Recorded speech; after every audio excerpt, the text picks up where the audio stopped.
I'm so sorry. I don't know. The video has paused and I've done something like this. So I tried to check where I stopped. So I'm like, when you want to, oh my God, this is just like, oh shit. So let me just cover this for now. Yeah, I think, yeah, yes, we kind of stopped here. Sharp. Now, 6.4 times 10 raised power 3 Newton per C for the electric field of Q1 at point C. You don't need to resolve to horizontal or vertical, or of Q2 at point C. But this time, another thing you need to know is that, okay, now, for those one we've calculated earlier, this one, this is the answer, but now you now say towards or away from the charge. Now, because here we are talking of Q1 at point A, since the field is going out of Q1, so it's away from the charge, away from the positive charge. For here, towards the negative charge, for the value you get here. Am I communicating? So now, for the total that you get the other time, this and this, so far they are still going to the same direction. You add them together. That is the total electric field at point A. Since this is coming in, this is going out, so it will still be, your answer will be to the positive x-axis because both are actually going to the same way. Now, for the other one that we got this, that we did subtraction. So this one is going to give you, because this one is going like this, the other one is coming like this. By the end of the day, the one that is going like this is bigger. The one that is going like this is bigger than the one that is coming like this. So at the end of the day, the net field will be going to the negative x direction. Are we together?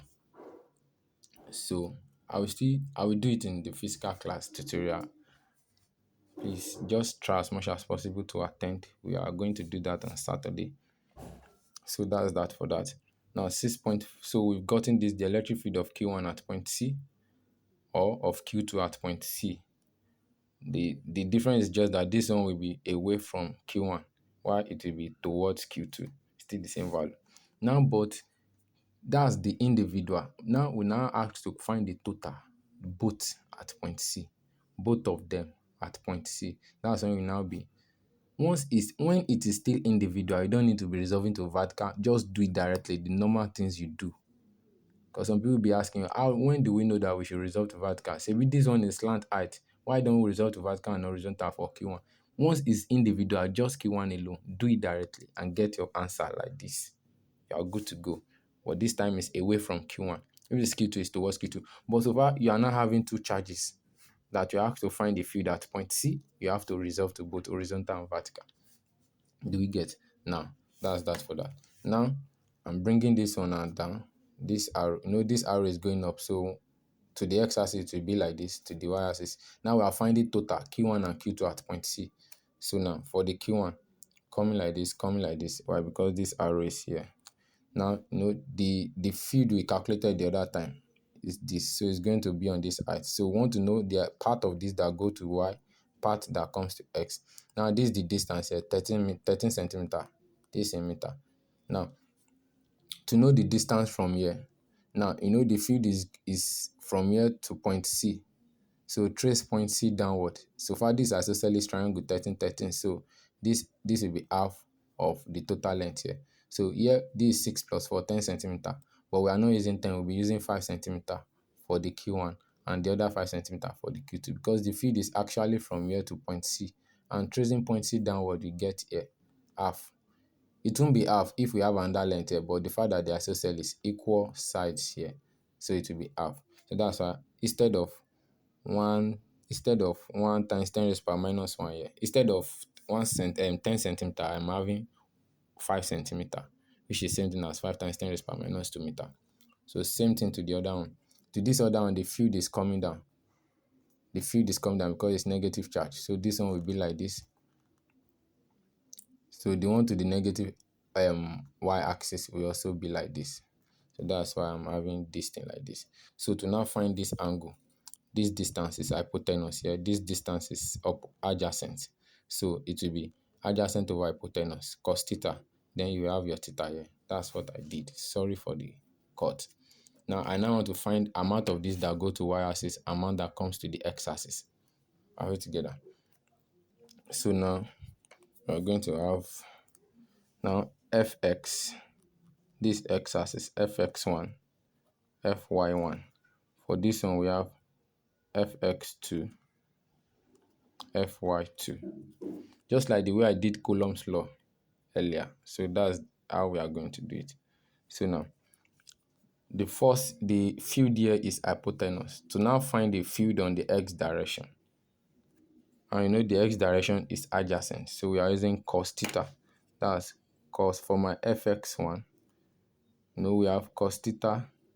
What's my theta? 67.38 equals to fx1 over 6.4 times 10 raised to the power 3. Cross multiply. Fx1 equals to 6.4 times 10 raised to the power 3 cos 67.38 degree. That's my fx1. Fy1. Because my y is opposite. No, this line is parallel to this line. If I put fy here, it's opposite. So my fy will give me 6.4 times 10 raised to the power 3 sine 67.38 degree. Are we together? Both of them are plus because this is going to positive x, positive y. We still have the same value for this other one, but this time my fx2 is still giving me 6.4 times 10 raised to the power 3 cos 67.38 degree. But my fy2 now, it gives me minus, because the y is coming downward, minus 6.4 times 10 raised to the power 3 sine 67.38 degree. So you know the minus, and this x will carry I, this one j, this one I, this one j. So this will cancel out this because they are equal but they have opposite sign. So I will have 0j left plus, now adding the x together, 6.4 times 10 raised to the power 3 cos 67.38. 6.4 times 10 raised to the power 3 answer cos 67.38. So here I'm having 2461I plus 0j. That's the total electric field at point C, the vector. So to find the magnitude, I'm going to give me root 2461 square plus 0 square. Are we together? So at the end of the day, we have 2. No, oh, sorry. For 1. For I rather. Oh my God. What's this? For God's sake? So my vector will give me. Now for this one, I have 2461I, not J. For this other one. So adding the F1, X1 and X2 together, 2461 times 2 will give me 4. 2461 times 2 going to give me 4923I plus 0j. Are we together? Sorry for the rough this thing. Kind of tired. 4923I plus 0j.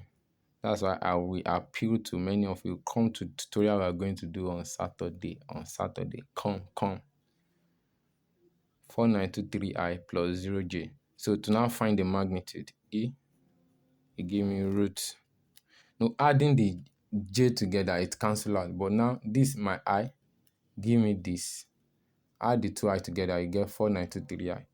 4923 square plus 0 square. So you have 4923 Newton per C. That's the magnitude. Now, what will be this is the vector, sha. This is the magnitude. What will now be the direction? Because there is no j again. This is 0j. And this is I. But the sign here is not negative, it's positive. So this will be to the positive I-axis. What's I-axis? X-axis. 4923 Newton per C to positive X-axis. That's the total electric field at point C. You can back the video and just listen to it little by little. Now I'm going to capacitor. A capacitor is a device that stores the electric potential energy. It consists of two closely spaced conductors that carry opposite charges of equal magnitude.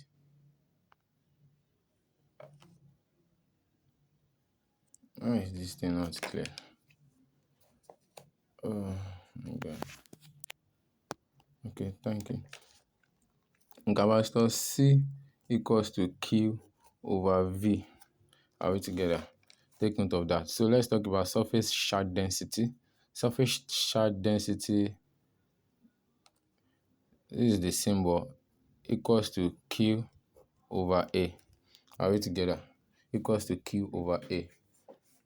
Now surface charge density. And we have our E to be equals to surface charge density all over that's E naught. Please, this E is electric field between infinite plates. Electric field between infinite plates. This one is our charge, and this is our area for surface charge density. So this is just another formula. The electric field between infinite plates equals to surface charge density over E naught. Please take note of that.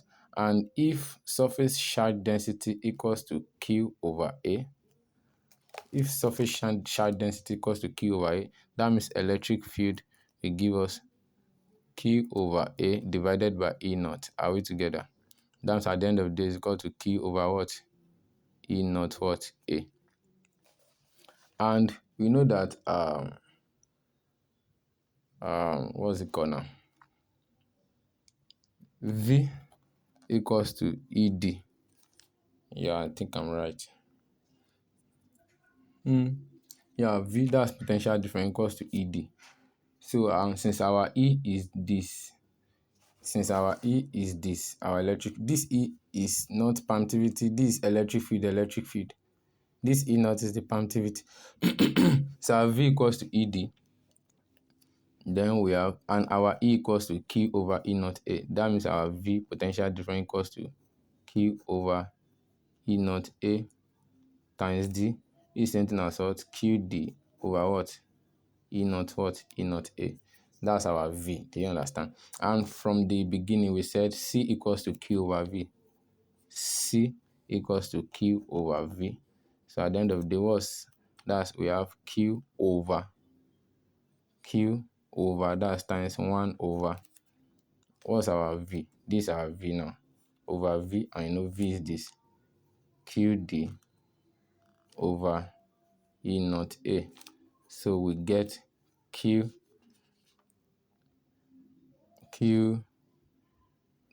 times this one will give us 1 divided by this 1 time E naught A over Q. E naught A over QD. So then Q cancel Q. So at the end of the day, we have E naught A over what? Over D, which is C. Don't grab what we did. This is what you need. C is equal to E naught A over D.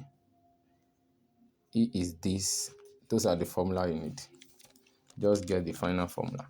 So the parallel plate of 1 UF capacitor